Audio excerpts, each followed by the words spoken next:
The ocean near Jeju doesn't look right. Not wrong in the way a storm makes it wrong. No black clouds, no crashing swells. Just wrong. The water is pulling back in long, slow sheets, like something underneath is breathing in. Defense buoys 40 kilometers offshore start screaming at 5:47 a.m. The coastal alert grid lights up in sequence, red tiles cascading across the monitoring board at the South Korean Hunter Association's emergency center like dominoes falling in slow motion. Night shift operators who were half asleep are suddenly standing up, squinting at depth sensor readouts they've never seen outside of a simulation drill. The displacement figure keeps climbing. S-rank evaluators call it in, then call it in again, because the number feels wrong. Then a senior analyst runs the calculation a third time and sets down her coffee and doesn't pick it up again. Something ancient is moving through deep water toward the coast. Something that hasn't surfaced on Earth in recorded history, and it is not slowing down. Meanwhile, 12 kilometers inland, Yansen Choi is eating breakfast. He's got a bowl of rice, a side of grilled monster fish he prepped at 4 in the morning, and a phone balanced against a water bottle, showing him live satellite footage of the ocean. The displacement wave patterns are fascinating, honestly. He tilts his head, chews slowly, and mentally notes the approach vector. Classic deep-sea divine entity movement. Long, unhurried, radiating pressure in every direction just by existing. Argo. The ancient sea dragon, a divine tier creature that makes S-rank hunters look like paper cups in a hurricane. His phone buzzes. Dragon Hang, calling from what sounds like a very loud war room. Choi picks up on the second ring. Hang doesn't even say hello. The coastline defense infrastructure is active. We've got 3 S-rank teams positioned, but I need to be honest with you, Choi. Our damage projections for direct confrontation are... I'm on my way, Choi says. He finishes his rice first. This is not rudeness. This is efficiency. A man who doesn't eat before a divine tier sea dragon fight is a man making poor decisions. Cut to something else for a second, because you need to know how wild this situation actually is before we watch it unfold. The Jeju coastal defense infrastructure that Dragon Hang just referenced? That's 3 S-rank hunters. Walking city-leveling nukes, remember. Plus a network of mana disruption arrays, emergency gate sealing units, and an international alert that has now pinged hunter associations in Japan, China, and the United States. All of that, the best Earth has, pointed at this one approaching threat. And the actual solution to the problem is a guy who just put his chopsticks down, grabbed his jacket, and started walking. The guy who broke the measuring crystal. The guy officially on file as C+ rank. Now flashback for just a moment, because if you haven't seen part 1, you're missing context that makes every second of this hit harder. 300 years ago, a teenage kid named Yansen Choi got swept off a training platform by a freak storm and dropped into the deepest, most toxic corner of the abyss. An infinite dimensional void full of monsters, divine entities, and zero chance of survival for a normal person. Choi isn't a normal person. He spent a century using a building-sized stone serpent as a resistance punching bag until the serpent gave up fighting him and became his best friend. He spent another century developing poison immunity in a sea that dissolved everything it touched. He cooked for monsters, fought a divine executioner for 6 straight months, punched a planet-eating wolf out of existence, claimed divine territory, and accidentally became a mid to high-tier constellation, a cosmic-level entity, without ever developing a single drop of magical ability. Everything he has, every ounce of his power, runs on Kai. Pure internal cultivation energy generated through physical repetition and iron discipline. He came home to Earth and they registered him as C+. And now Argo is coming, and Dragon Hang is running on adrenaline and contingency plans, and Choi is the only person in the equation who isn't even a little bit scared. The ocean near Jeju pulls back another 100 meters. 3 S-rank hunters on the coastline watch the waterline retreat and exchange a look. One of them, a woman named Seo who has cleared more high-ranked dungeons than anyone else in the Korean Association, feels something she hasn't felt in 11 years of S-rank hunting. Her hands go cold. The mana in the air around the coastline feels compressed, like the atmosphere itself is being pressed flat by something's approach. Contact! The communications operator says over the channel. Depth sensors confirm. It's surfacing. The water doesn't erupt. It doesn't crash. It simply rises. In a long, enormous column, the ocean lifts. and Argo comes up through it like a cathedral, ascending from the deep, ancient, scaled in deep-sea black and bioluminescent blue, every scale the size of a shipping container. The creature's body extends further back than anyone's range can measure, still submerged, still moving. What breaks the surface is the head and neck alone, and that alone is taller than most buildings on the Jeju skyline. The divine pressure hits the coastline like a physical force. Two of the S-ranks drop to one knee automatically. Their bodies aren't choosing to kneel. Their bodies are processing the difference in tier and responding accordingly. This is what a divine tier entity feels like at close range. Not a dungeon boss, not a gate monster. Something older than the gate system, older than Earth's hunter civilization, something from before. Argo opens its mouth. No fire, no breath weapon, just sound. A note so low it's felt in bones rather than heard, resonating through the bedrock of the island like the earth itself is being addressed. The mana disruption arrays fire immediately, flooding the air around the dragon with suppressive fields. The S-ranks engage. Mana detonates across the dragon's scales in massive, city-block flattening bursts. Argo doesn't flinch. One of the arrays shorts out from proximity to the divine pressure alone. The suppressive field collapses. Seo launches a high-output spatial slash, her signature technique, the one that split a B-rank fortress dungeon in half clean, and watches it detonate against the dragon's neck, leaving a scorch mark the size of a car, on scales the size of shipping containers. The dragon turns its head and looks at her. She takes a step back. And then, from somewhere behind the defense line, someone lands on the beach. No flash of arrival, no dramatic entrance. Choi just walks forward through the scrambled defense perimeter, hands in his jacket pockets, reading the battlefield with the same calm energy he uses when figuring out whether a fish is done cooking. He clocks the two downed arrays, notes the suppression field gaps, observes the angle of Argo's approach, and files all of it in about 4 seconds. Seo spots him and immediately gets on comms. "Who is this?" "Civilian on the beach. Someone get." "C+ rank," Choi says without looking at her. "Official designation." He steps forward toward the waterline. One of the other S-ranks grabs his arm, a reflex, not a decision, and then lets go immediately when the grip doesn't do what grips are supposed to do. Choi's arm didn't budge. Not 1 millimeter. The S-rank looks at his own hand like it reported incorrect information. Choi walks down to the waterline and looks up at Argo. The dragon looks down at him. For a second, nothing moves. Then Argo speaks. Not in any human language, but in the vibrational channel that divine tier entities use. The one that bypasses ears and lands directly in the part of your mind that processes absolute statements. The translation is something like, "You are too small to address me."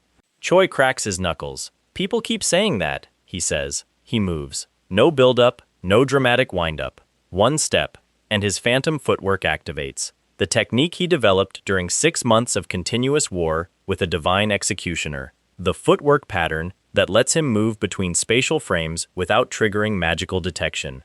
One step and he's vertical, running up the displacement wave beside the dragon's neck at a speed that the S-ranks' eyes can't fully track.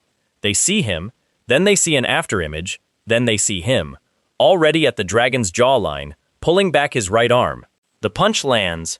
The sound arrives a half second after the impact, which is its own kind of wild. The shockwave hits the beach first.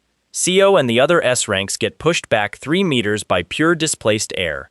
Then the crack of the strike itself rolls in like thunder. And then, after the thunder, a pause. Everyone on that beach holds their breath. Argo's head tilts. Not in pain, not yet.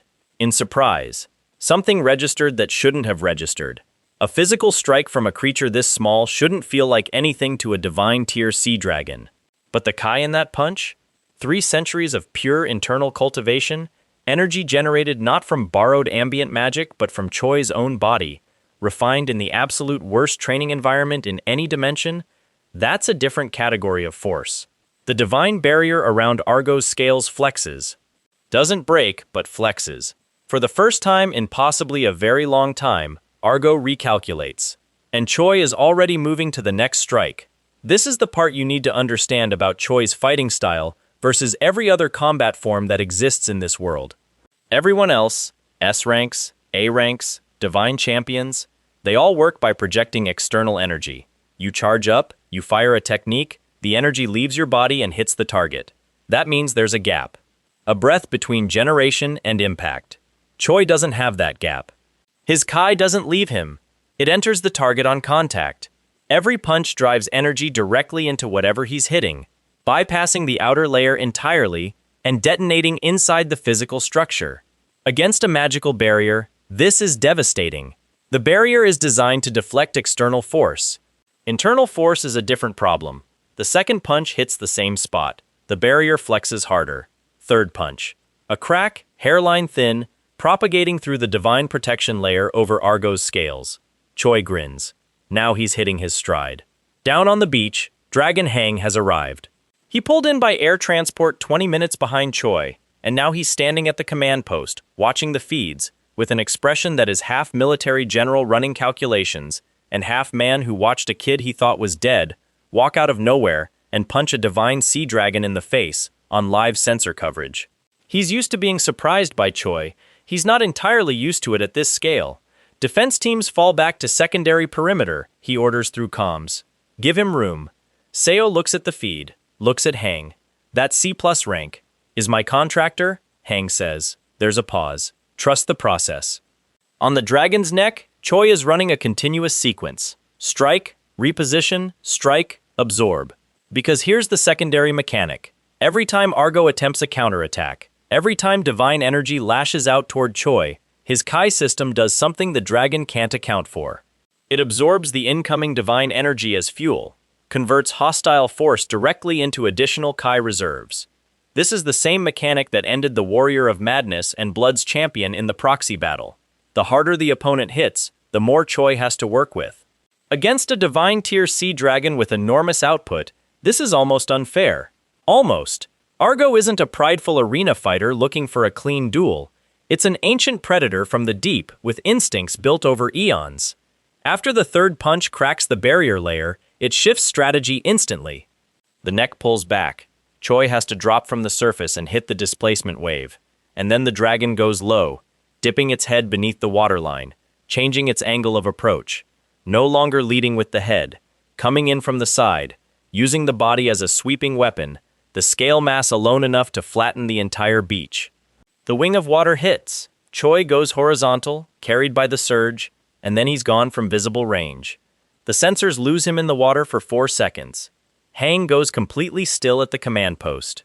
4 seconds of silence across the entire operation channel. Then a depth sensor spike. Something moving through the water fast, faster than anything biological at that depth should move. Ascending. Choi comes up through the surface directly beneath Argo's lower jaw, and the uppercut he throws from underwater carries every absorbed joule of that wave strike back into the dragon's skull from underneath. The barrier cracks clean in a 3-meter section. Argo makes a sound. Not the subsonic address from before. An actual sound. Sharp, involuntary. The sound of something that registered pain when it wasn't expecting to register pain. The bioluminescent patterns on its scales shift. Color change. The way deep-sea creatures signal distress or anger. The divine pressure doubles. Every S rank on the beach drops to both knees this time. The 2 disruption arrays that were still running go offline simultaneously. The monitoring equipment at the command post flickers. Hang holds his position through what feels like trying to stand in a strong wind made of raw authority, his S-rank body handling it, barely, through sheer stubbornness and 11 years of pushing his limits. Choi, hit by the full doubled divine pressure at close range, bends his knees slightly. And then straightens up. He exhales slowly. His Kai, cycling continuously through his meridians in the pattern he's run for 300 years, processes the external pressure the same way it processes everything, as input to be converted. His body isn't fighting the divine force. It's absorbing the experience into training data. 3 centuries of this same process. The Abyss tried to crush him every single day. Every toxin, every hostile divine entity, every environmental extreme that should have killed him, instead wrote new chapters in his physical architecture. Argo is applying a lot of pressure. But Argo hasn't spent 300 years in the deepest, most hostile training environment in any known dimension. Choi steps forward. Okay, he says quietly, to himself, to the situation. Round 2. Argo commits. No more repositioning. No more angled sweeps. The dragon comes straight, head on, full divine pressure forward. mouth opening to release that subsonic resonance at point-blank range against something it has now decided needs to be erased. When an ancient sea dragon of divine tier decides something needs to stop existing, it applies everything. The water around it superheats from the energy discharge. The seabed cracks. A kilometer of ocean surface goes flat and white from the pressure wave preceding the strike. Choi plants his feet on the displaced seafloor, the water pushed away from him in a ring by his own Kai output, and starts reading the incoming attack. This is the thing about Choi versus every flashy magical fighter he's ever faced. They all look at the surface. The speed, the scale, the power signature, they react to what the attack looks like. Choi reads the structure underneath. 3 centuries of fighting things that wanted to kill him in the abyss taught him that every attack has an architecture. A sequence. A load-bearing point where, if you hit it right, the whole thing folds inward on itself instead of outward on you. He watches Argo's approach in fractions. The angle of descent. The distribution of divine pressure across the neck and jaw. The exact moment the mouth reaches maximum open. When the resonance attack generates peak output, but the physical structure is committed and cannot course correct. That moment is approximately 1/3 of a second long. He needs half of that. Choi moves at the peak of the dragon's commitment, not backward, not sideways, but inside the attack. Straight toward the open jaw, running along the dragon's lower palate in a trajectory that the resonance wave, designed for targets at distance, cannot redirect to track.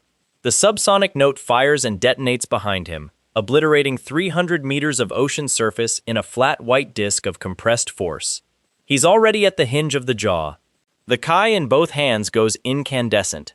Not visibly, not in any flashy color show the way magical techniques light up, but if you had the right kind of eyes, you'd see every bit of energy he's absorbed since landing on that beach, plus the decades of reserve he carries at baseline, focused into 2 points of contact. He drives both palms into the exposed nerve junction at the jaw hinge, where the divine barrier is thinnest because no creature expects to be struck from inside its own attack. The barrier doesn't crack this time. It blows out. A 3-meter section of divine protection around Argo's jaw and lower skull shatters like tempered glass hit by a center punch. A clean, comprehensive failure propagating outward in a ring pattern. The bioluminescent scales go dark in the affected area.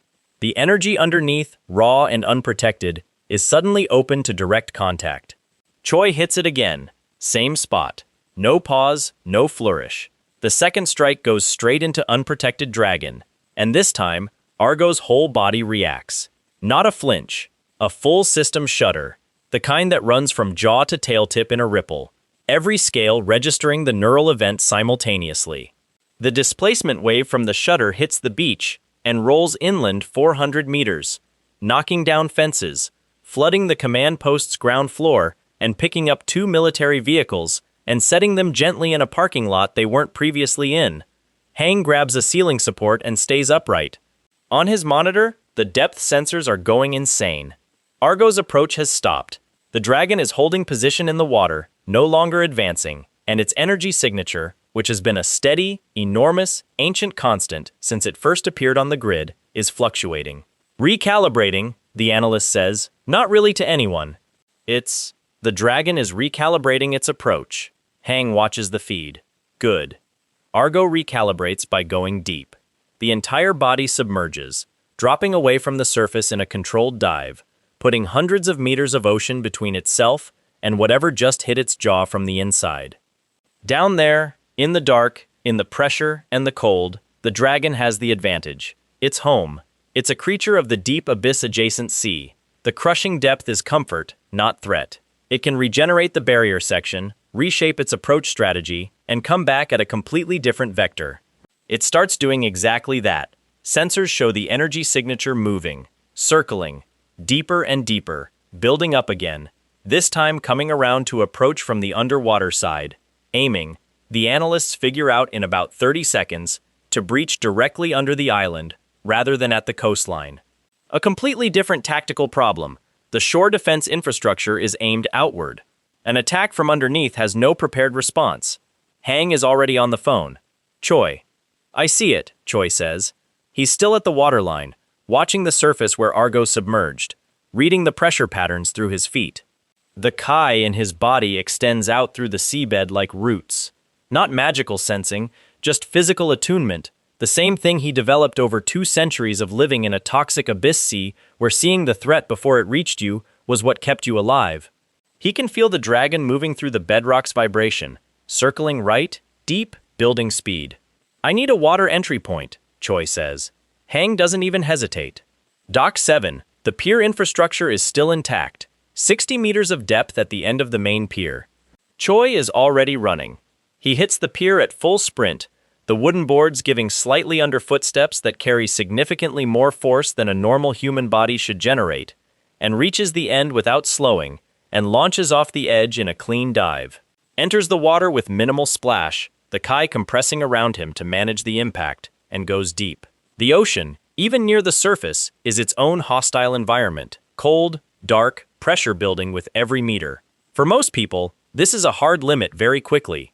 For Choi, who spent 100 years developing immunity in a sea that was actively trying to dissolve him, this is just water. He orients by vibration, reads Argo's position through the pressure differentials in the water column, and starts moving. He finds the dragon at 400 meters below the surface. Argo, in the deep, is a completely different visual than the surface impression.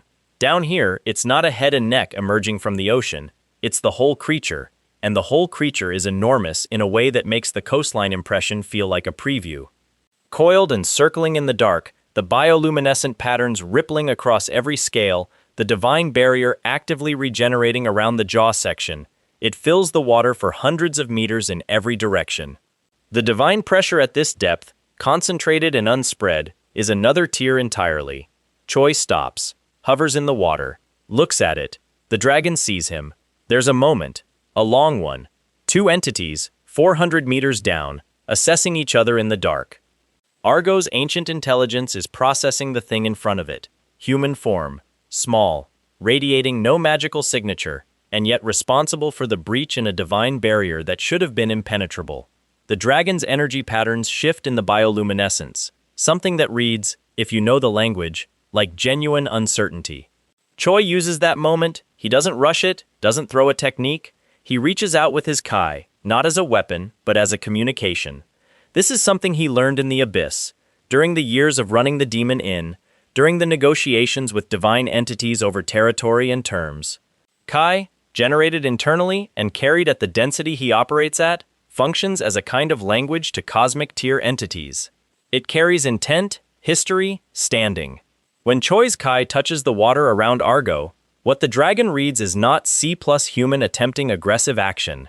What it reads is an entity of significant cosmic standing, carrying the resonance of divine territory 1, of the fortress of blood claimed, of constellation tier recognition, politely informing the ancient sea dragon that this water is adjacent to territory under his protection, and that the dragon's current trajectory will take it through a lot of things Choi would prefer to remain intact. Argo is silent for a long time.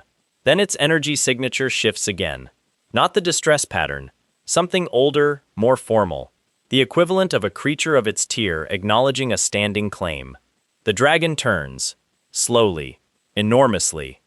The whole massive body reorients in the water column, and the circling movement that was building toward an attack on the island's foundation simply stops. The energy that was accumulating disperses. Argo's bioluminescence dims to a resting pattern. It begins moving away from the island. 400 meters down, in cold ocean dark, Choi watches it go. He exhales slowly, the bubbles rising. His Kai settles back to baseline. The ache in both arms from the barrier-breaking strikes registers.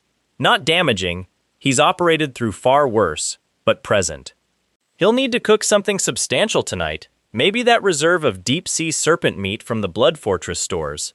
His internal energy economy always runs a deficit after a hard output session. He surfaces at the pier, pulls himself out of the water, stands dripping on the pier boards, and calls hang. It's leaving, he says. A pause on the line. Then, from the background of the command post, the sound of analysts confirming exactly that on their sensor feeds. The energy signature retreating, the displacement waves reversing, the depth readings normalizing. Hang's voice when he comes back is controlled in the specific way it gets when he's very surprised and very relieved simultaneously. The barrier breach, you drove it off without.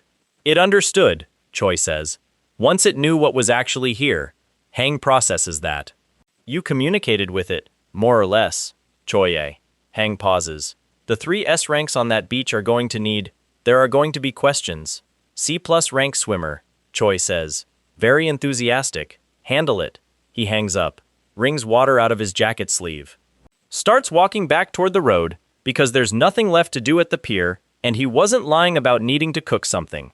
Behind him, the ocean near Jeju settles back into its normal patterns. The alert grid status tiles go from red to orange to yellow as the analysts confirm the retreat. One by one, systems start standing down. The international ping to Japan, China, and the US gets a follow-up message. Threat neutralized, no coastal impact. The language in that message, drafted by the Korean Association's communications team, is appropriately vague about the nature of the neutralization. In the command post, Dragon Hang sits down in a chair for the first time since this started and looks at the ceiling for a while. Seo, the S-rank hunter who felt her hands go cold when Argo surfaced, is standing next to him. She watched the whole thing on the sensor feeds after Choi told her and the others to fall back. She has the expression of someone who needs to substantially revise several assumptions. C+ rank, she says flatly. Official designation, Hang says. He ran up a divine sea dragon's neck. Physical fitness is important. He punched through a divine barrier with his bare hands. Dedicated training regimen. Seo stares at him. Hang finally looks at her. The contractor's rank classification is an administrative matter. I'd appreciate discretion. She thinks about it for a moment. Then, I want to meet him. You'll have the opportunity. He's going to need a very large meal shortly, and I suspect he'll want a kitchen. Across the city, across the island, across the country, the word starts moving. Not officially, not in any report, but the 3 S ranks on that beach talk to other S ranks. The analysts talk to other analysts. The international monitoring teams that pinged in and got the neutralized response start asking questions about the methodology. Something happened at Jeju that stopped a divine tier entity without a full S-rank deployment, without massive structural damage, without a prolonged engagement. The numbers don't add up to anything the current ranking system can explain, and somewhere in a much quieter place, a domain in the upper abyss that has been dark and deteriorating for 3 centuries, something else happens. A single light comes on.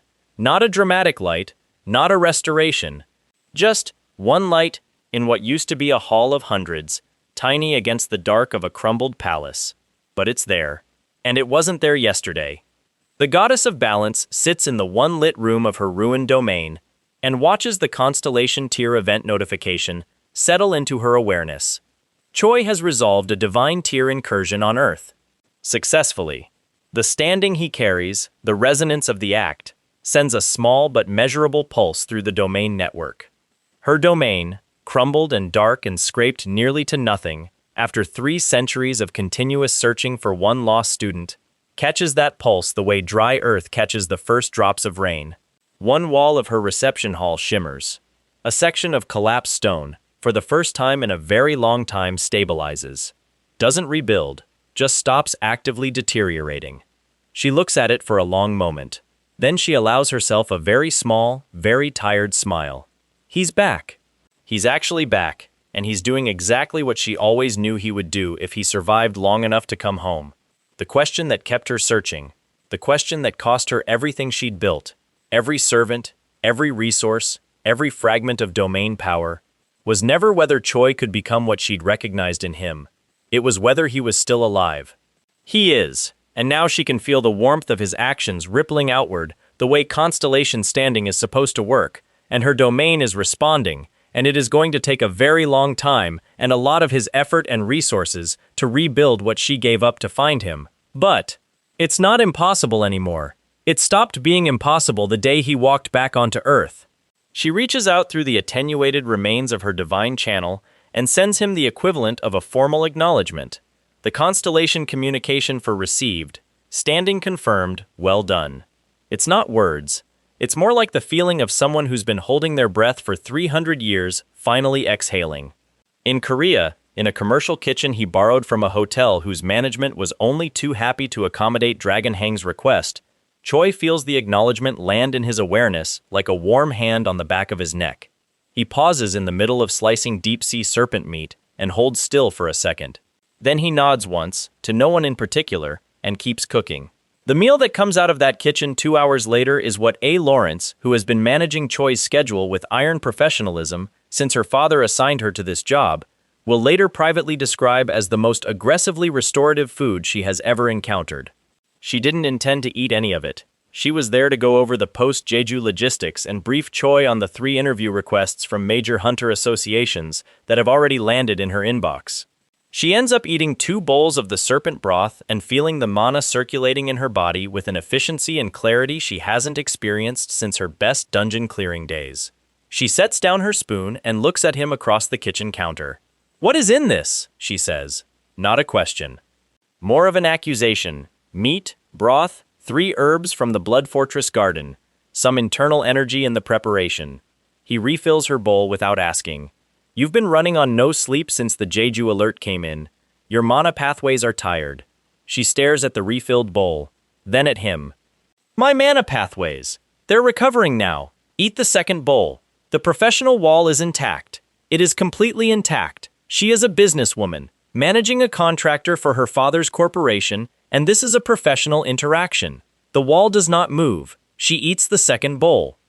The interview requests she was going to discuss end up getting tabled because what actually needs discussing is the fact that 3 S ranks, 2 analytical teams, and an international monitoring network all now have data suggesting something significant happened at Jeju that doesn't fit any classification framework. Hang wants to manage the information flow. Choi wants to think about what Argo's arrival means in the broader context. Because Argo wasn't random. Divine tier entities don't drift into Earth's coastal waters by accident. Something pushed it here, or something it was fleeing got significantly worse, or it was a leading edge of something bigger arriving in sequence. The goddess of balance warned him about a cosmic threat before he got swept into the abyss. 300 years later, that warning is still outstanding. Argo isn't the main event, it's a harbinger. Choi thinks about this while he cooks a second round for the kitchen staff, who have been hovering nervously near the door since the smell reached them. He thinks about it methodically, the same way he thinks about physical problems, looking for the structure underneath, the load-bearing sequence, the place where pressure is actually coming from. Whatever pushed an ancient divine sea dragon toward an inhabited coastline is either a threat at a tier above Argo, which is already a genuinely alarming category, or it's the beginning of a systematic expansion event, territory being claimed, or cleared, from somewhere else and pushing existing divine entities toward populated zones in waves. That second option is worse, because it means Argo is just the start. He finishes cooking, sets down his knife, and makes a mental note to send a query through the Constellation communication channel to the Goddess of Balance. She warned him about this. She's been watching cosmic events from whatever remains of her domain for 300 years. She might know what pushed Argo. Tonight, though. Not right now. Right now, there is a kitchen full of very confused hotel staff eating restorative serpent broth and recovering from stress-induced mana depletion without knowing that's what's happening to them, and Choi finds this quietly satisfying in the specific way that cooking for people always has been. The most direct, uncomplicated version of something he's done since Dragon Hang told a skinny teenage orphan that finding something to love outside of fighting would be what kept him sane. He was right. Hang was right about that, the same way he was right about a lot of things. In a facility elsewhere in the city, the 2 young martial artists Choi has been quietly training, both of them flagged by his own assessment as carrying something extraordinary in their physical capacity, the potential for genuine Kai generation, rather than the magical dependency that defines every other hunter, are running a late session. They don't know about Jeju yet. They know their instructor didn't show up for morning training and left a note that said train the sequence from Tuesday, both variations, 100 reps each side. They've done that. Then they did it again. Then they started working on the variation he hasn't officially taught them yet. The one they watched him do at half speed during a cooldown last week. The one that doesn't look like much but generates a very strange feeling in the air when he does it. The taller one, name's Bach, 17, built like someone drew a martial artist from memory and got the proportions slightly idealized, gets the footwork pattern on the 42nd attempt and feels something happen in his chest. Not pain, not a mana surge, something quieter and deeper, like a door opening in a room he didn't know was there. He stops, stands completely still. The other one, Kim, a year younger, faster and more precise but less powerful, looks over. You okay? Yeah. Bach tries the footwork again. The feeling happens again, steadier this time. A circuit closing. Yeah, I think I'm okay. Kim watches him run the pattern a third time and sees something she can't name. Something in how he's moving that looks different, more settled, more like their instructor's movement, and less like their previous style. Do it slower, she says. He does it slower. The feeling intensifies. Neither of them knows the word Kai yet. Choi hasn't given them vocabulary, just movement patterns and dietary guidance and a training load that would hospitalize most adults. But what Bach is generating, slow and small and barely started, is exactly that. Kim tries the pattern herself. 40 minutes later, she finds it too. They train until midnight. Neither of them decides to stop. They just both notice at the same time that they're hungry in the specific deep body way that comes after real cultivation rather than just exercise. And Bach's legs are shaking slightly, and Kim's hands have gone warm, and it's midnight. They stop. They eat. They don't talk about what happened, because they don't have words for it.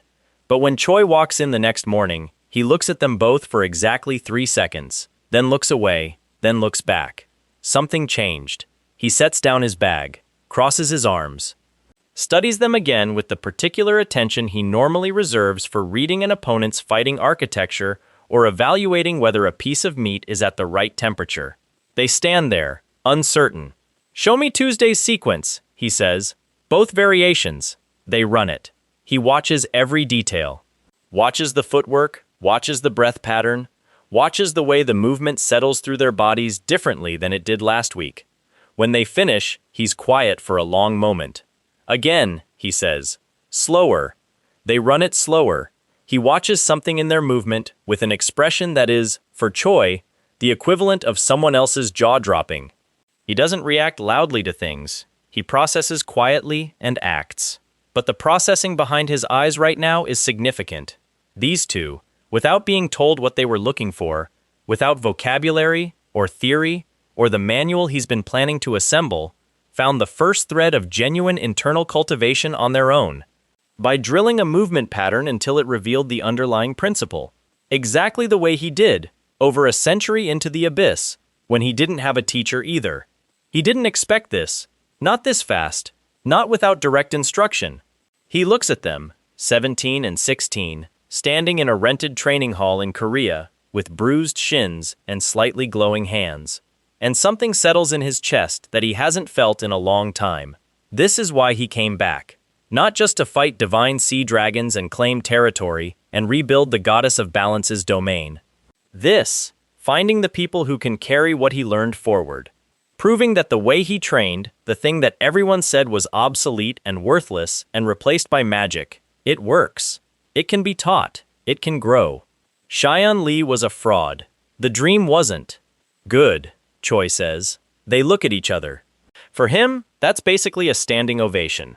We start the next sequence today, he says. It's harder. You'll fail most of it for 2 weeks. He picks up his bag and moves to the center of the training floor. That's fine. Failure is data. He shows them the next sequence. Maximilian resurfaces on a Tuesday. Not in a dungeon, not in the UHC circuit. He resurfaces in a press conference, which is somehow more dangerous. He's standing in front of a Hunter Association media backdrop in Seoul, looking exactly as polished and confident as a man who built his entire identity on being the most visible high-rank hunter in the Korean circuit. Clean suit, measured expression, the practiced ease of someone who's done enough public appearances to know exactly how to occupy a room. Behind him, his management team. Beside him, 2 other A-rank hunters whose names carry weight in association circles. He doesn't mention Choi by name. He doesn't have to. The Universal Hunter Circuit's preliminary system, he says, in the smooth, careful language of someone who has rehearsed every word, has a structural integrity problem. When ranking classification errors result in mismatched bracket placements, the credibility of the entire competitive framework suffers. Every hunter in this circuit, every A rank, every S rank who came up through legitimate channels, deserves a system that accurately represents actual capability. Reporters write things down, cameras adjust, someone asks a follow-up question about specific incidents. Maximilian smiles. I'm not here to discuss individual cases. I'm here to propose a solution.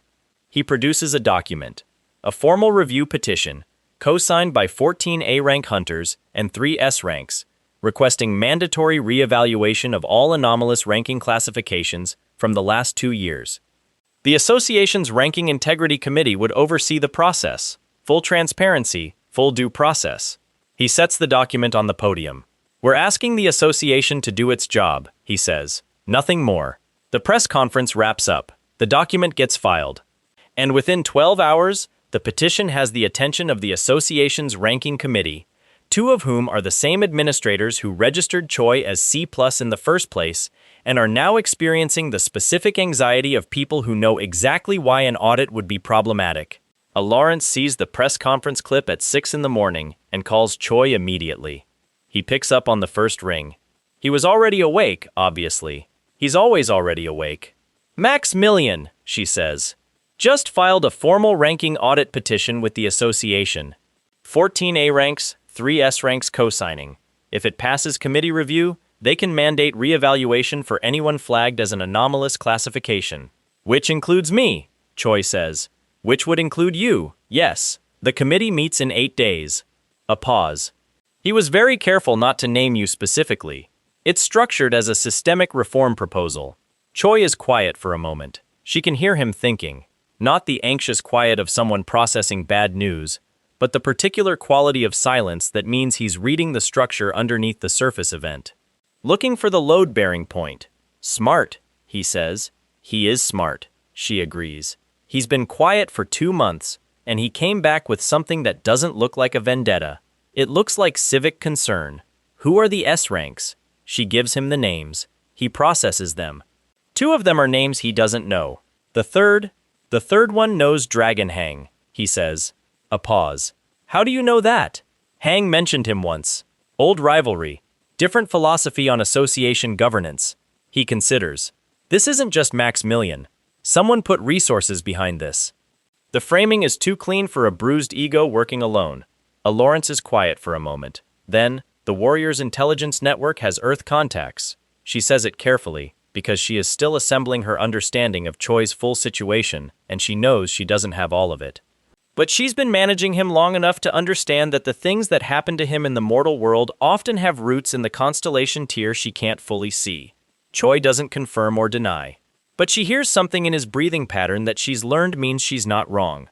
What do you want to do? She says. He thinks about it. The obvious options. Let it play out and risk a mandatory re-evaluation that would either expose his actual standing or require him to deliberately underperform for an assessment committee. Lobby the committee through Hang's connections to block the petition. Or, let it pass, he says. She goes very still. Let the audit petition pass. Yes, Choi. If they re-evaluate you. I'll perform at C+ range, he says. Controlled output. The crystal shattered because I wasn't paying attention. If I'm paying attention, I can calibrate. A pause. You can deliberately output at C+. I can output at whatever I choose to output at. Another pause. Then why didn't you do that the first time? I was thinking about something else. He doesn't elaborate. Let the petition pass. Schedule the re-evaluation. I'll attend. Lawrence sits with this. If you re-evaluate at C+, that confirms the original classification. Maximilian loses his reform narrative because the audit finds nothing wrong. And he's used his political capital publicly, Choi says. 14 A ranks, 3 S ranks. He spent that in front of cameras. If the audit finds nothing, he looks like he petitioned for systemic reform to address a problem that didn't exist. Conal Tand, quote, the silence on the line has a different quality now. She's doing the calculation. Running the social consequences forward. He loses credibility, she says slowly. With the co-signers, with the press. With the association committee he just asked to do additional work for no result. People who put resources behind him lose confidence in him as a useful instrument. Choi adds. A very long pause. You want the audit, she says. It's a useful outcome, he says. She puts her pen down. She picks it up again. I'm scheduling it, she says. But I want the record to show that you're a deeply strange person to work for. Noted, he says. Also, I'm making food tonight. You should come by the facility. I have a dinner. Cancel it. You need the mana pathway restoration. He says this with exactly the same energy as someone telling a person to take their vitamins. Completely matter of fact. Zero awareness of how it sounds.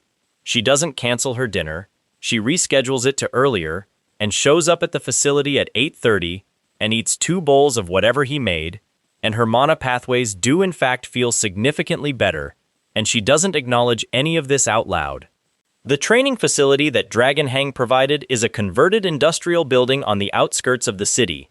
3 stories, reinforced floors, no windows on the ground level, and the specific quality of soundproofing that money buys when you specifically tell the contractors you need soundproofing. Bak and Kim have been using it for 2 weeks now. Their sessions run 6 hours minimum. Choi has seen serious, dedicated martial artists before, the kind who could survive the pre-gate world of pure physical competition. These two are running past that threshold and don't seem to notice. Bak's Kai has developed from a thread to something closer to a current. Still shallow, still new, but moving with intention now rather than happening accidentally during specific footwork sequences. He can feel it when he focuses. He can direct it, barely, toward his hands or his feet when he concentrates hard enough. It makes his strikes land differently, not more powerful in the magical energy measurement sense, but with a particular density that experienced fighters feel differently from raw force. Kim's development is faster in control, slower in volume. Opposite problem. She can route the small amount she has with excellent precision, but hasn't generated enough reserve to make it visible in output yet. Choi has looked at both of them carefully and decided that this is correct. That's who they are. Bak will always generate more. Kim will always use what she has better. Together they're complementary in a way that suggests they should be sparring partners for life rather than rivals. He tells them this on a Tuesday, directly and without softening. You're not competing with each other, he says. You never were, he generates. You refine. When you train together, you're showing each other the edges of what you can't do alone. Stop approaching sparring as winning and losing. Kim, we weren't. You were, both of you. He looks at them. It's fine. It's a natural mistake. Now stop making it. They stop making it. The next sparring session looks different immediately. Less performance, more investigation. Kim stops trying to match Bak's output and starts redirecting it, working with what he generates like she's a channel rather than an opposing wall. Bak stops trying to overwhelm her precision and starts throwing with more honesty, trusting that she can handle the real version. Choi watches from the side and doesn't say anything. Then Bak throws a combination at medium intensity, and Kim redirects the third strike, channels the redirected force through her own body using the Kai routing she's been developing, and fires it back at roughly double the expected output. Clean, efficient, something she figured out in the middle of the exchange rather than preparing in advance. Bak takes it in the shoulder and sits down. Not hurt, surprised. Kim looks at her own hand. She didn't entirely plan that. She understood the principle abstractly. Kai routing can multiply redirected force if the channel is clean enough, but she hadn't done it at that level before. Choi watches her look at her hand. He lets the moment sit for exactly the right amount of time, long enough for her to feel the weight of what she just did, not so long that it becomes pressure. Again, he says. She looks up. From the same setup. Do it again. Deliberate this time. She does it again. Deliberate this time. The output is slightly lower because conscious execution isn't as clean as instinctive execution yet, but it's there. It's real. Repeatable. Bak gets back up. His expression has shifted. Not wounded pride. Something better than that. The expression of someone who just saw something that changes what he thought was possible. Can I learn that? Different version, Choi says. Your routing capacity is built differently. We'll find your version. He looks at them both. Today was good. Don't overtrain it. Go eat something substantial and sleep. They go eat something substantial. Choi stays in the facility alone for a while, running through his own sequence, the continuous internal cycling that maintains his reserves, and thinks about timelines. Bak and Kim are months away from being operationally useful in any real cosmic tier engagement. But months is what the Goddess of Balance's timeline suggested before the pressure front arrives. And by that point, if development continues at this rate, if they hit the next threshold, the one where Chi generation becomes self-sustaining rather than requiring conscious effort, they won't be at his level, they'll never be at his level in months, but they'll be operating in a tier that Earth's ranking system doesn't currently have a category for. Another category the Hunter Association's crystal ball isn't built to measure. He thinks about this and finds it satisfying in a very specific way. Not because they're weapons he's building, because they're proof. Every step they take is another datum in the argument he's been making with his whole life, that the internal path is real, that physical cultivation generates something the magical framework cannot replicate, that Cheyenne Li was a lie but the dream underneath the lie was true. His phone buzzes. Dragon Hang. The supply run to the Blood Fortress completed, Hang says. High-grade soul stones and domain construction materials, the list you specified. Onyx confirmed receipt, which is still an experience I'm adjusting to, receiving logistics confirmations from a building-sized stone serpent. She's efficient, Choi says. She sent back 3 orcs with a counter request for specific soil additives. Apparently, the eastern drainage solution requires... Handle it, Choi says. I am handling it. I'm running agricultural supply logistics for an orc farming program in a divine fortress, Choi. This was not in my S-rank development projections. Is the Goddess of Balance's domain responding to the soul stones? A pause while Hang checks something. Autogon is reporting a light increase in the domain's visible sector. 3 more sections stabilized within the hour of the stones arriving. Good. Fast response. Her domain is hungry for resources. It's going to absorb everything he sends and show results quickly in the early stages. The later stages will be slower, the deep reconstruction work, but the early momentum is important. A recovering constellation with stabilizing territory reads differently on the network than a crumbling one.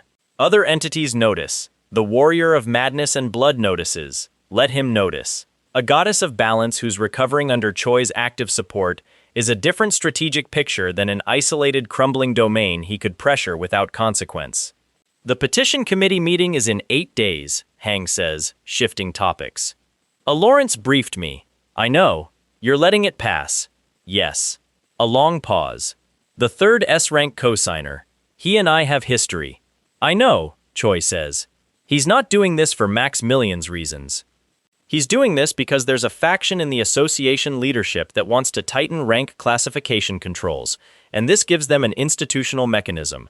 If the audit confirms your C+ rating, they get the precedent they want. Anomalous classifications get reviewed, rubber-stamped, and closed. It helps them more than it hurts you. Choi thinks about this. Does that change what I want to do? Hang considers. No. It means you get more value from the outcome than just embarrassing Maximilian. You'd be helping a legitimate reform mechanism close cleanly, which buys you goodwill with the classification control faction. People who want clean institutional process are useful allies. In 2 to 3 months when you need the association to move quickly on threat preparation, yes, they are. Hang is quiet for a moment. You thought of this already. I thought of some of it, Choi says honestly. You filled in the institutional layer. That's what I'm here for, Hang says. And something in his voice has the quality of a man who spent decades running an empire after rebuilding from nothing, and who has finally found the thing he's been building toward without knowing it. A place where his resources and infrastructure and institutional knowledge are pointed at something that matters at a scale he couldn't have imagined when he started. He built all of this, and now it's useful in ways that reach past the mortal world entirely. The restaurant, Choi says. What restaurant? I want to open one. In Seoul. Public-facing, high-quality ingredients, controlled environment, Kai preparation methods. He's been thinking about this for a while. The restorative effect doesn't require people to know what they're eating, they just feel better. Mana pathways improve, hunters recover faster. It generates good outcomes without requiring explanation. Hang is silent for a moment. You want to open a restaurant as a passive restoration infrastructure for Earth's hunter population. And because I like cooking. And because you like cooking. Another pause. Choi, a restaurant with visible effects on mana pathways is going to attract extraordinary attention from extraordinarily motivated factions. I know. We control who gets access. Private booking, referral-based clientele, vetted guests. Lawrence manages the list. She's going to have opinions about this. She always has opinions. Her opinions are usually right, he considers. Tell her it was your idea first. She'll fight it less. A very long pause. That is the most strategically sophisticated social engineering you have ever asked me to perform. Is it true that you've been thinking about it? I have now been thinking about it for 30 seconds. Close enough, Choi says. Good night. He hangs up, finishes his training sequence, and starts planning the restaurant menu in his head while he cools down. Deep sea serpent broth with blood fortress herbs. Abyss-grade fish prepared with Kai heat application at the cellular level. Monster meat dishes calibrated for different mana pathway structures. Recovery-focused, capacity expansion, stability, endurance. A full range. Somewhere in the deep abyss, the Warrior of Madness and Blood's Intelligence Network is receiving its first fragmented report on Choi's Earthside activities. The facility, the young cultivators, the supply runs to the Blood Fortress, the Goddess of Balance's stabilizing domain. The picture being assembled is more complex than the Warrior anticipated. More rooted, more supported. The quiet approach is already more complicated than it looked. And in the ruins of the Clockwise Needles territory, the Forward Observer Scout continues its work, mapping, reading, sending compressed data packages back to something in the very deep abyss that hasn't moved yet, but is building the kind of momentum that things build when they've been patient for a very long time, and the moment they've been waiting for is finally getting close. The Iron Blood Ice Emperor, 11 kilometers from the Scout and maintaining perfect sensory silence, files an updated intelligence report in her private archive and adds a note. Target is aware, is preparing. Timeline assessment consistent with prior analysis. Monitoring continues. She does not send another message to Choi. She doesn't need to. She gave him what he needed. He acknowledged it. He's moving. She'll watch and see what he builds. The ocean near Jeju has been completely calm for 6 days. The reevaluation happens on a Thursday morning. Clean facility, neutral location. The Hunter Association's Rank Assessment Center in Central Seoul. The same building where Choi shattered the first crystal 8 months ago. Different room, different evaluators, because the original administrators quietly recused themselves citing scheduling conflicts and absolutely not, because they were terrified of being in the room when whatever happened last time happened again. The committee has 3 members, a senior rank analyst named Park, who has been doing this for 22 years and has the specific unflappable quality of someone who has seen enough strange output readings that very little surprises him anymore. A certification officer named Yoon, who is thorough and process-oriented and deeply committed to institutional integrity, which is exactly why Maximilian's petition got traction. She believed it in good faith. And a third member, a liaison from the International Monitoring Network, who is there specifically because of the Jeju incident data and whose presence in this room is officially unrelated to this evaluation and very much not unrelated to this evaluation. Maximilian is not present. He can't be. This is a closed committee process, not a public hearing. But his legal team has filed an observation request, which was technically granted in the form of a written summary that will be delivered to them post-evaluation. He's waiting somewhere else, patient and prepared, certain that something is going to happen in this room that confirms what he saw in the UHC preliminaries. Choi arrives alone. No Hang, no A. Lawrence. He told them specifically not to come, and A. Lawrence specifically chose to be 3 blocks away in a coffee shop that has line of sight to the building entrance anyway, which is not the same as being there, and she is very clear on this distinction. He signs in. Gets directed to the assessment room, sits down across from 3 evaluators who are all doing the very professional thing of not obviously staring at the man who broke their predecessor room's high-grade S-rank measurement crystal on an ordinary assessment day. The new crystal is larger, higher grade. The association quietly sourced it from an international supplier after the last incident. It's the kind of measurement device that, according to the manufacturer's specifications, can accurately read up to and including mid-tier S-rank output without structural compromise. Choi looks at it. He makes a very small internal adjustment. The way you'd turn down a dial. His Kai, always cycling, always moving, settles into a controlled minimum. Not suppressed. Suppression has a signature, but genuinely operating at a fraction of its baseline.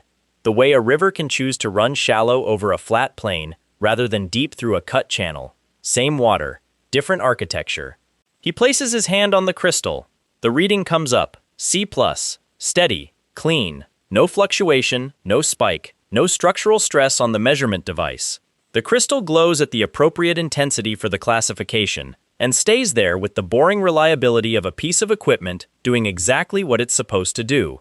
Park looks at the reading, looks at his notes from the original assessment report, which describes a crystal failure, irregular output, no clean reading obtained, administrative classification assigned. Looks at the current reading. Consistent, he says, writing something down. Yoon makes her own note. No anomalous behavior in today's assessment. The international liaison looks at the reading for a moment longer than the other two, then writes something down. Park looks up. Mr. Choi, during your original assessment, the evaluation equipment experienced an unexpected failure.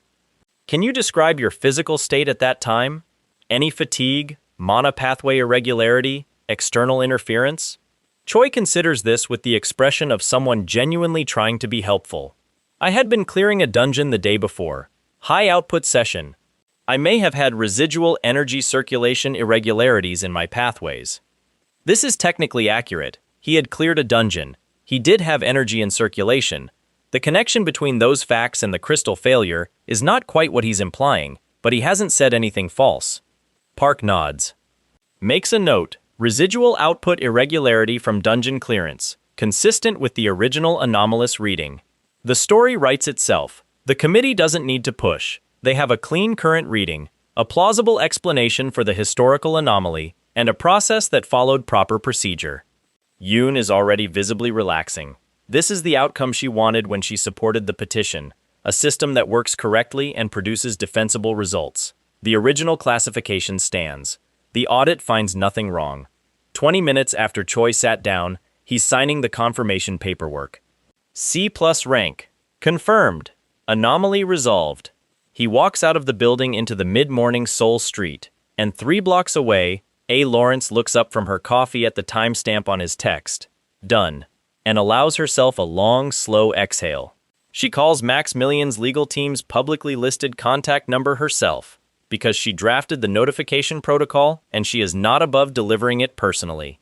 The Hunter Association's Rank Assessment Committee has completed its review. Mr. Choi's classification has been confirmed at C+ rank. The original anomalous reading has been attributed to residual output irregularity from pre-assessment dungeon activity. The committee has found no systemic classification error in this case. She waits through the pause on the other end. We'll be reviewing the full committee report, the legal representative says carefully. Of course. It will be available through the standard association transparency channels within 72 hours. She picks up her coffee. Thank you for your interest in classification integrity. It's an important issue. She hangs up.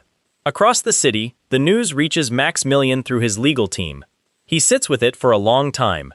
The audit petition he filed, 14 A ranks, 3 S ranks, institutional capital spent carefully over 2 months of quiet preparation, produced a confirmed C+ rating and a clean committee report. The anomaly has an explanation. The system worked. There is nothing in the results he can use. He went to the press with a systemic reform narrative. The system was reviewed, and it found nothing wrong with the specific case that everyone understood to be the actual target. The co-signers who supported him, the A ranks who lent their names because they trusted his read on the situation, are now attached to a petition that resolved without finding a problem. The S rank who Hang identified as an institutional faction player has already received the committee results and filed them as a closed case with exactly the kind of clean procedural outcome his faction values. His utility to Maximilian was always conditional on the audit producing results. It produced results, clean ones. He moves on. Maximilian is not neutralized. His standing is too established, his network too deep for one miscalculated political move to end him. But he is set back in a way that will take time to recover from. He spent credibility. He got nothing for it. And the people who backed him quietly, whoever was providing the strategic architecture behind the press conference's very clean framing, are now reassessing the return on that investment. The Warriors Earthside Network, receiving this outcome, files a report upward. Institutional pressure strategy unsuccessful. Target's classification confirmed. Mortal level approach vector closed.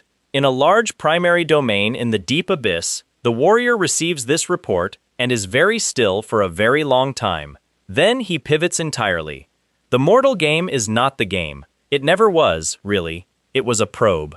An assessment of how the target operates in the political layer of Earth's human systems. The assessment result is extremely well, with support structures that are more sophisticated than initial intelligence suggested. Dragon Hang's institutional reach. A Lawrence's operational precision. The target's own ability to read a situation and position himself correctly without appearing to position himself at all. This is not a target you pressure through human politics. The warrior begins considering what direct Constellation tier pressure actually looks like when applied to an entity who absorbs incoming force as fuel and whose domain is now actively recovering. He thinks about it for a long time. He doesn't have a good answer yet. He keeps thinking. The Blood Fortress, meanwhile, does not know or care about any of this. The orcs have solved the drainage problem. This took 3 weeks, significant debate, and one extremely loud meeting that Onyx supervised by lying across the doorway so nobody could leave until consensus was reached. The solution involves a channel system that runs along the base of the eastern wall, which required modifying some of the original fortress stonework in ways that would have horrified the original architect if the original architect were not currently nursing a Constellation tier grudge in a primary domain and therefore unavailable for consultation. The first agricultural yield from the Blood Fortress grounds comes in on a Friday. It's modest. The soil is only recently converted from divine battlefield territory to cultivable ground, and the growing conditions are still stabilizing. But it's real. Actual plants, grown in actual soil, harvested by orc hands that are considerably more practiced at warfare than farming, but are learning with the particular determination of a people who have been given something to build, rather than something to fight. Onyx watches the harvest with the expression of a very large stone serpent who is quietly proud of something and would never admit it. Choi receives a sample shipment at the training facility, small box, packed carefully, with a note from Odegon that reads, "In the Goblin King's careful Earth-adapted handwriting, first yield. Kai-adjacent soil effect measurable in growth structure. Culinary applications recommended for assessment. Also, the Eastern Orc contingent wants to know if you will visit. They have named the drainage channel after you. We tried to talk them out of it, but they were very committed." Choi reads this twice. Sets it down, picks up one of the vegetables from the sample box and examines it. The soil effect is real. He can feel it in the structure of the plant. The way Kai-adjacent growing conditions work their way into the cellular architecture of anything grown in them. These aren't magical plants. They didn't grow in a mana-rich environment. They grew in ground that has been worked and walked and trained on by a Constellation tier entity for months, and that leaves a residue, and that residue is in the food now. He takes the sample to the kitchen. 2 hours later, A. Lawrence gets a text that says, "Come to the facility. Bring your appetite." She doesn't cancel her actual dinner this time. She rescheduled it before she even replied. The dish he makes from the Blood Fortress vegetables is different from his standard restorative cooking. The other food works on existing pathways. It optimizes, repairs, accelerates recovery. This is something closer to foundation work. The Kai-adjacent growth structure in the vegetables doesn't need him to add energy in the preparation. It's already carrying a residue that, when consumed, settles into the body's energy architecture at a level below the pathways. The bedrock level, the place where pathways are built from. A Lawrence eats slowly, carefully. She's learned to pay attention when she eats his food, because attention helps her feel what it's doing more clearly, and what it's doing is always worth understanding. "This is different," she says. "New ingredient source," he says. "The fortress yield." She considers this. It feels like something is being reinforced, not refilled, reinforced. Foundation work, he confirms. It'll take multiple meals to show an effect at the pathway level. But over time, regular consumption of fortress-grown ingredients will make your energy structure more stable, more resistant to disruption. She is quiet for a moment. For hunters going into high-risk dungeons, or for... She stops.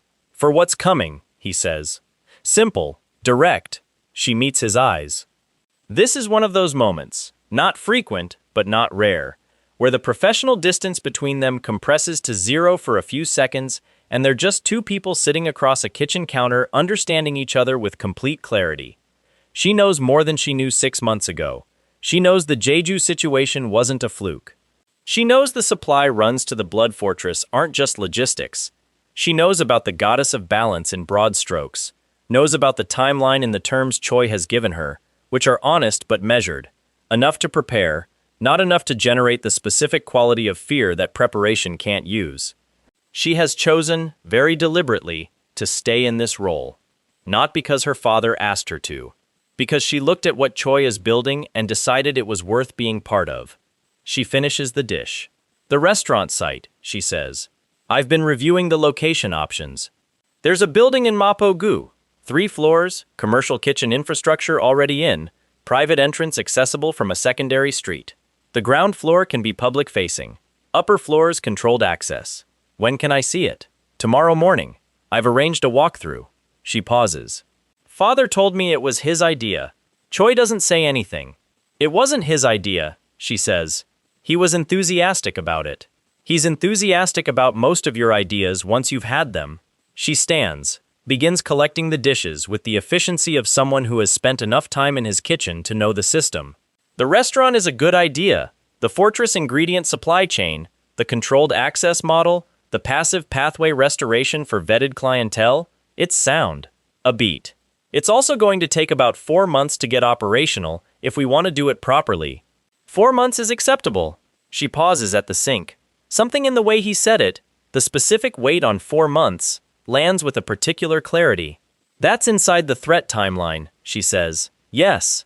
She stands at the sink for a moment, then turns the water on and begins washing dishes, because that is what you do with information you've filed and accepted and are not going to let disable you.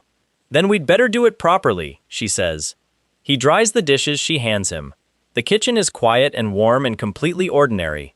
Outside, Seoul runs through its evening. Hunters heading into dungeon queues. Association offices processing end-of-day reports. Somewhere in the circuit, the after effects of the audit petition are still settling into the social architecture of the high-rank hunter community. And somewhere much further away, in the controlled void of deep abyss space, something that has been patient for centuries is building momentum that hasn't crested yet. The goddess of balance's domain, tonight, has 17 lit rooms. Not a palace yet, not even a functional domain by the standards of her former standing, but 17 rooms where there was 1 3 weeks ago, and the rate of recovery is accelerating as the soul stones process and the fortress yields Constellation residue begins cycling back through Choi's support network into her reconstruction effort. She works in each room in sequence, cataloging, rebuilding record structures, reconstructing the communication arrays that will let her see the cosmic event data more clearly when they're functional again. She is not what she was. She may not be what she was for a long time, but she is building toward it, and for the first time in 3 centuries, she has the resources to build rather than just hold on. She sends Choi a brief acknowledgement pulse sometime around midnight. Not a message. Just presence. The constellation equivalent of a light on in a window. Still here, still working, still watching. He receives it on the roof of the training facility, where he goes most nights after everyone has left, to run his deepest training cycle in the open air. Soul spreads out in every direction below him, lights and sound, and the specific density of a city that contains millions of people living their lives inside a reality that has gates and dungeons and hunters and monsters, and has somehow adapted to all of it and kept moving. He likes it up here. The open air and the night sky and the city underneath.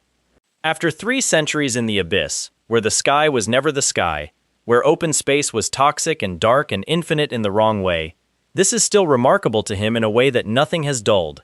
He stands on a rooftop in Seoul and looks up and it's just sky, stars, the ordinary miracle of being somewhere that isn't trying to kill him. He runs his Kai cycle slowly, feeling the reserves settle and recharge and move through the architecture his body has become. 3 centuries of continuous refinement. A physical structure that isn't quite what any standard framework would classify as human anymore, operating on internal energy that has no magical component and therefore reads as nothing to every conventional detection system on Earth. And then, for the first time since his return, he feels something new. Not from Earth, not from the abyss-adjacent space where the Blood Fortress sits, where onyx is coiled and the orcs are sleeping and the goddess of balance's 17 rooms glow. From deeper. From the direction that doesn't have a cardinal point in physical space, the direction that in constellation tier awareness is simply called far, the unmapped regions of the deep abyss where the dimensional pressure is so intense that even divine entities rarely go. From there, a pressure. Slow, enormous, unhurried, the kind of pressure that doesn't need to rush because it has been building for long enough that it can afford to arrive at its own pace. It isn't directed at him specifically. It isn't a threat communication, not a challenge pulse, not a territorial signal. It's just present. The way weather is present when a system is building far enough out that you can't see it yet, but your body knows. The forward observer in the needle's territory is a pinhole. This is the light source on the other side of the pinhole. Choi stands on the roof of the training facility and feels it for a long time, reading the scale, reading the distance, reading the rate of approach the way he learned in the abyss, to read threats that were still days away, by what they displaced, by the shape of the space they moved through, by the specific quality of the pressure front. The goddess of balance's timeline was conservative. He exhales slowly, not fear.